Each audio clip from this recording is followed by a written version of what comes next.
Nós aí. Bom, o Acriano mandou aqui... O livro, sim, a gente falou do livro. Ele mandou 300 Sparks. Fala, Super Nani. Você fez parte da minha infância e adorava acompanhar o programa. Poderia falar mais do episódio da mulher gostosa e pelada? A mulher gostosa e pelada? Ai, tinha um menino que ficava pesquisando. Ah, sim. Me lembro. Então, essa é uma das situações, né, em que você vê o perigo, né, da ausência dos pais, da supervisão dos pais, né? Sim. Porque a gente, na verdade, tinha 2 casos, não sei qual deles está falando, mas eu vou falar dos 2. Tinha um caso de um casal com um menino de uns 11 anos, mais ou menos, e os pais totalmente ausentes desse menino. E a gente observando nesse período de observação, né, que eu vou passeando pela casa tudo, vou observando e tudo, a gente descobriu... Você era livre para transitar nesse primeiro momento? Sim. Você chegava e ficava o tempo que você quisesse? Exato. Não, eu tinha um período de observação, né, não ficava o tempo que eu queria. A gente tem Mas o combinado era o quê com a família? Vão vivendo, é isso? Ah, sim, claro. Vão fazendo a vida de vocês. Eu vou ficar aqui. Exatamente. Entendi, tá. Entendeu? Eu vou observando, eu vou de um lado para o outro. Sem falar nada sem falar nada. Mas aí, no que eu fui observando, aí o menino ficava no computador, porta aberta do quarto dele, sem problema, uma irmãzinha pequenininha, e a mãe circulando por aí. Mas aí, de repente, eu fui observando e eu vi que esse menino... Primeiro eu ouvi umas músicas funk, sabe? Com umas letras horríveis, sabe? Aí eu fiquei assim, né? Eu, inclusive, mostrei não, o câmera que estava junto comigo estava gravando tudo isso. E aí continuo observando e o menino assistia filme pornográfico. Mas assim, ele não se escondia. A porta do quarto estava aberta, a mãe circulando por aí, mas a mãe não estava nem aí com o menino estava fazendo. E aí eu observei tudo isso. Aí depois, no momento que eu fui confrontar os pais, né, eu falei para eles não tinham a menor ideia do que estava acontecendo. Nunca tinham nem reparado? Nunca tinham reparado. Nossa, morreram de vergonha. Ficaram assim arrasados, os 2. Aí eles foram confrontar o menino e tudo. Então esse foi um caso. Sim. O outro... Aí eles colocaram limites, aí a própria produção, ele como é que fala? Apagou nesses filmes, não, apagou não, ele coloca um cadeado, né, para eles não assistirem, enfim.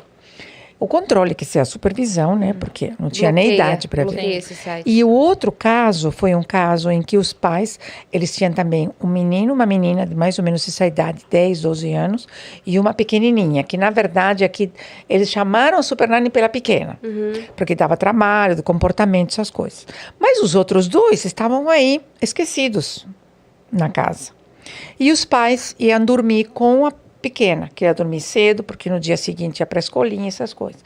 E os outros 2 ficavam aí, na internet, os 2. E aí, eu fiquei também, observando. E aí, eu vi o que eles acessavam, né? E eles, sem nenhum problema. Eu atrás deles, observando o que eles estavam assistindo. Os câmeras. Quer dizer, nem a menor vergonha, entendeu? Nada.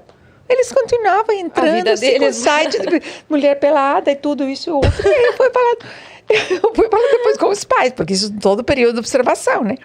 Falei, gente, é um perigo que vocês estão fazendo. Sim. Vocês não sabem que essas crianças estão... Isso foi exibido, né? Eles não têm nem a consciência de que é errado, porque eles não se preocuparam em esconder. Exatamente, nada, porque ele não se escondia. Nem a outra criança, entendeu? Sim. Então, o problema não é você proibir. Sim. É que é uma coisa que não faz bem, porque não tem idade para absorver isso aí, para administrar isso aí, entendeu? Eu falava... E eu estou falando disso de vários anos atrás, né? Sim, porque claro, imagina. Hoje, com certeza, hoje tem muito que agora minha filha já está com 21 anos, já está adulta já. Mas não deixa ela ouvir isso, pelo amor de Deus. Mas, mas na época dela, bem, tipo, pré-adolescência, 12, 14 anos, que começa... Já tem um celularzinho, já começa tal, né? E aí eu falava, não põe senha. Eu vou mexer, eu vou olhar. Claro. E assim, privacidade, eu falava, privacidade vem junto com o boleto. Enquanto eu pago os boletos, privacidade não existe. É isso mesmo. Quando você pagar seus boletos, a privacidade vai junto com os boletos para você. É certinho. Enquanto você mora embaixo, eu pago as suas contas. Exatamente. Aqui não tem privacidade, aqui não tem tranca de porta, aqui não tem, assim. E aí, obviamente, graças a Deus, ela cresceu super responsável e tal. Então, aos poucos você vai... Né? Eu lembro que o primeiro namoradinho dela com 15 anos, mãe, não sei o que, bababá. Eu falei, tudo bem, veio, conversou, falei, ok. Mas assim, você tem 15 anos. Você vai ter um namoro de 15 anos. Se você tentar ter um namoro de 18 anos com 15 anos, você vai ficar sem um namoro de 15 anos. Você tem um namoro de 15 anos. Então eu vou te levar ao shopping, vocês vão entrar no cinema, eu vou ficar do lado de fora do cinema, vocês vão sair do cinema, a gente vai comer um McDonald's, a gente vai embora. Tá tudo bem, mas é um namoro de 15 anos. E assim foi. Então acho que... foi aos pouquinhos, Claro. sabe? E ela foi também sabendo usar com sabedoria e com responsabilidade esses limites Essa que foram dados, que liberdade foram você tava dando. aumentando. Porque também não adianta fechar tudo, né?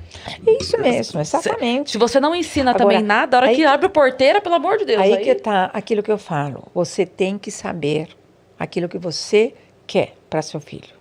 Até onde eu vou deixar ele? E ele tem que saber. Porque você começa com um pouquinho, entendeu? Sim. Você começa com um pouquinho, quando ele é pequenininho. Então, pode ir até aqui. Por quê? Porque Sim. a mamãe sabe que daqui para frente é perigoso para você. Sim. Isso com 4, com 6, com 7, com 15 é a mesma coisa. Sim, Porque você sabe da vida, um monte de coisa que ela com 15 não sabe. sim. Entendeu? Então, mas você, quando que começou? Lá atrás. Lá atrás. Eu sempre, desde criança, eu tive várias vezes essa conversa com a mãe. Eu sempre falava pra ela assim, tudo o que você quiser fazer na sua vida, você fala comigo. Se der pra gente fazer, a gente vai fazer. Se não der de imediato e precisar de uma programação, a gente vai se programar. E se não for viável que a gente faça aquilo, eu vou te explicar por quê. Claro. Mas sempre me... Então, assim, nunca teve uma coisa de... eu queria isso. Não. Me fala. Mãe, quero roubar um banco. Então, não é viável. Não é viável. Mas quer fazer? não é viável. Não Vai ter vamos- suas consequências. Não vamos estar programando isso, no caso. Vamos programar sua festa de 15. Mas isso, por exemplo, Claro. e olha como é louco. Eu lembro de quando eu tive essa conversa com ela, que ela tinha ido num buffet para uma festinha de uma amiga e ela voltou encantada. Por que essa aqui era... Então a gente sempre passava num lugar baratinho, um Habib's, um Mac da vida, assim. E aí ela falou, e se a gente não sair mais? Nos dias que a gente sai? E se a gente voltar para casa, a gente come alguma coisa baratinha, sei lá, não sei o quê? Falei, bom, já ajuda. E aí foi. E aí acabou comigo, sabe quando? Ela tinha ganhado aquelas bandejas de miçanguinha, que fazia pulseirinha de miçanga, de menina, né? Ela tinha ganhado da minha mãe uma daquela bandeja com não sei o quê. E aí um dia ela chegou pra mim com uma... Porque ela não tinha muita noção do valor do dinheiro, quanto valia. Mas, né? E ela chegou pra mim com uma moeda de 50 centavos e falou, mãe, eu vendi uma pulseirinha na escola. Bonitinho. Acho fofo. E aí, pra minha festa.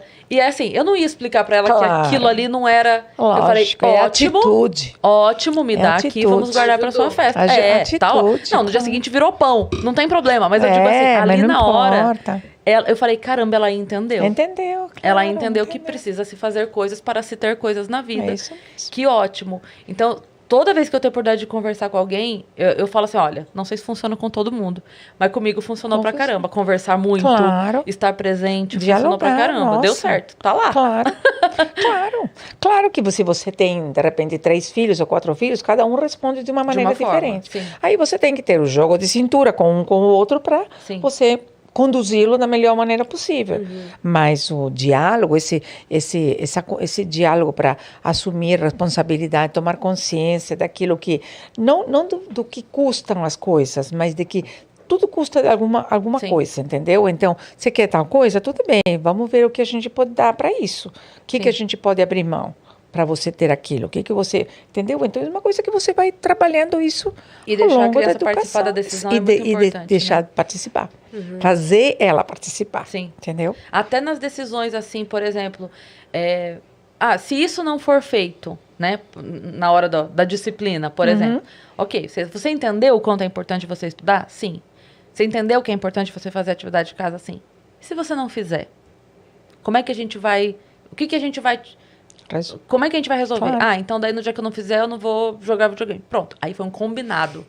E Claro. aí não vai ser nenhuma punição, porque a criança já entendeu. Exatamente. Você Já combina entendeu. com Você ela. combinou. Você combina. E a responsabilidade minha e tua E também. sua também. Entendeu? E sua Porque também. aí se eu te deixar sem videogame, não foi porque eu decidi. Não foi porque eu... Nós decidimos. Exatamente. Nós entendeu? decidimos.